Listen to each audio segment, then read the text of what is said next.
Aduh, sadar gak sih? Hidup kita saat ini sedang dijajah oleh mesin yang kita ciptain sendiri. Coba bayangkan, dari tugas sekolah sampai hiburan, semuanya lumpuh jika mesin ini mati. Ironisnya, banyak yang sangat bergantung padanya, tapi tidak paham cara kerjanya. Akibatnya, banyak orang perlahan tertinggal, kalah saing, bahkan terancam tergantikan karena gagap teknologi. Jangan sampai kalian jadi salah satunya. Halo semuanya, di video ini kita akan mengambil alih kendali. Kita akan membedah tuntas apa itu komputer, urgensi penggunanya di era sekarang, hingga sejarah perkembangan komputer dari mesin raksasa menjadi alat canggih di depan kita saat ini. Mari kita mulai.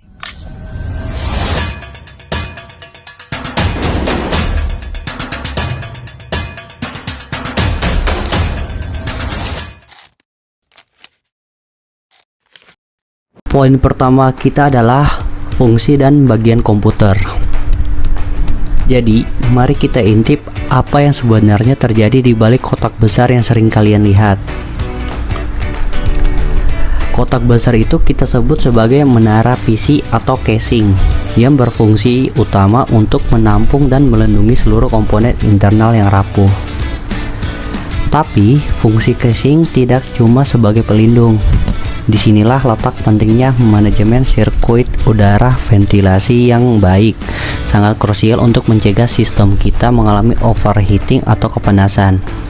Nah, kalau kita buka casingnya, kalian akan melihat sebuah papan sirkuit utama berukuran besar.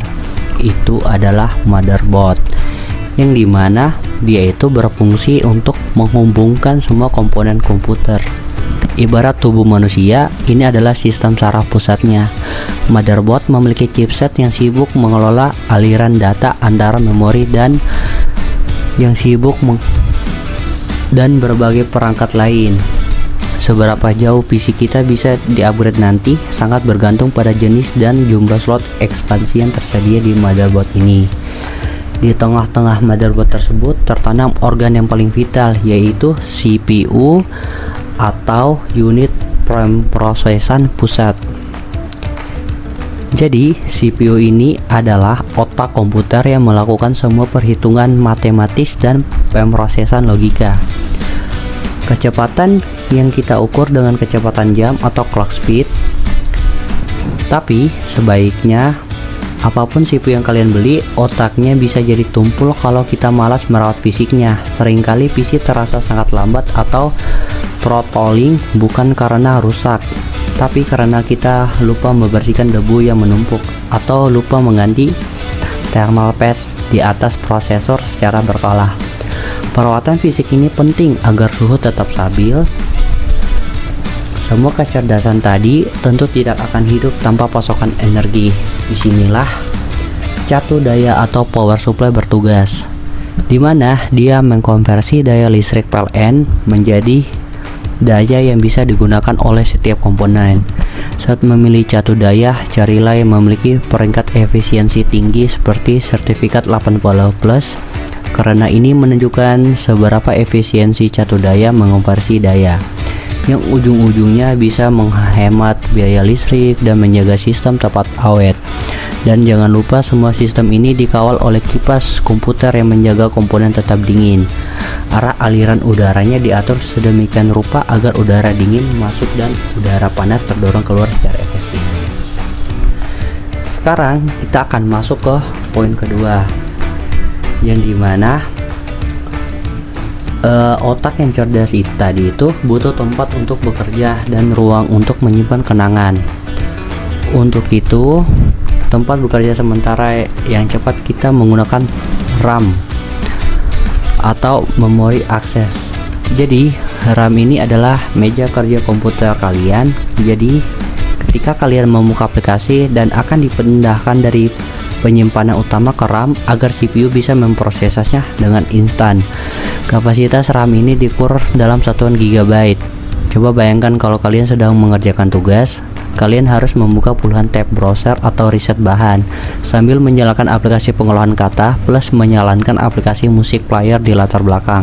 Kalau kapasitas RAM kalian kecil alias meja kerjanya sempit, komputer akan langsung ngeheng karena kepenuhan. Lebih banyak RAM memungkinkan kita mengerjakan lebih dari satu tugas tanpa membuat sistem melambat.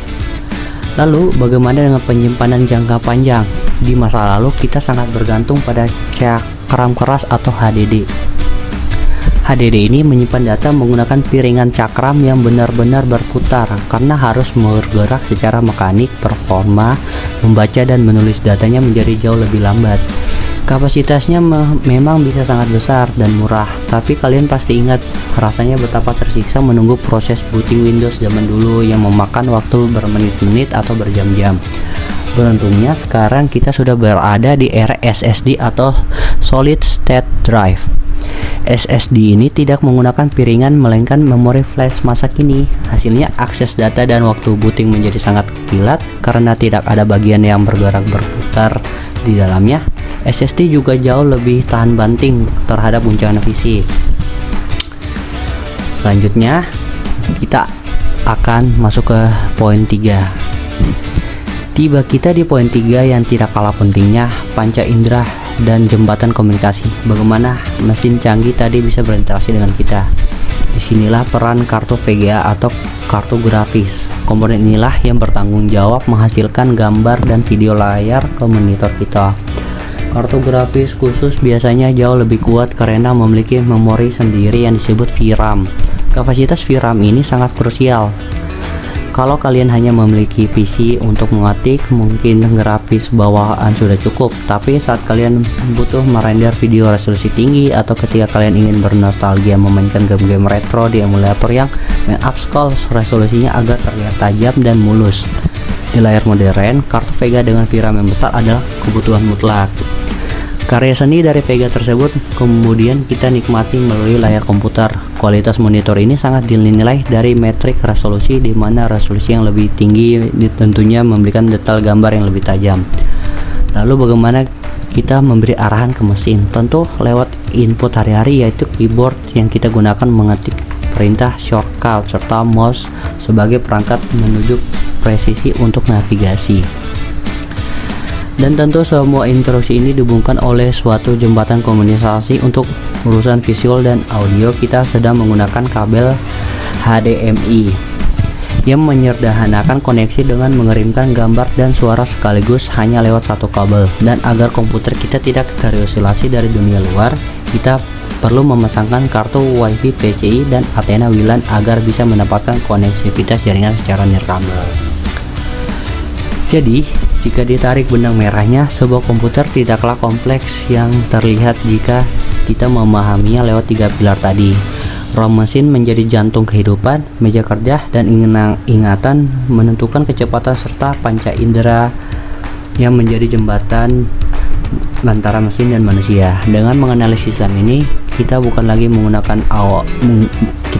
pengguna awam yang bisa dikelabui. Kita harus tahu kapan harus upgrade RAM, kapan harus membersihkan casing, dan kenapa SSD jauh lebih baik dari HDD.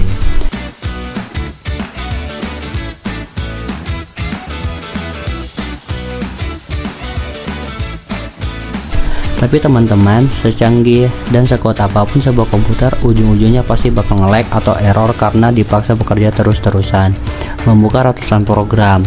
Sama halnya dengan saya. Kalau diteruskan,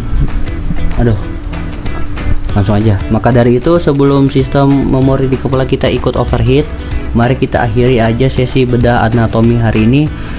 Kuasai terus teknologinya dan jadilah tuan atas mesin yang kalian gunakan. Saya Wahyu, saya pamit. Terima kasih banyak atas perhatiannya dan sampai jumpa. 8 menit. Tambah apa ini? Tambah meme.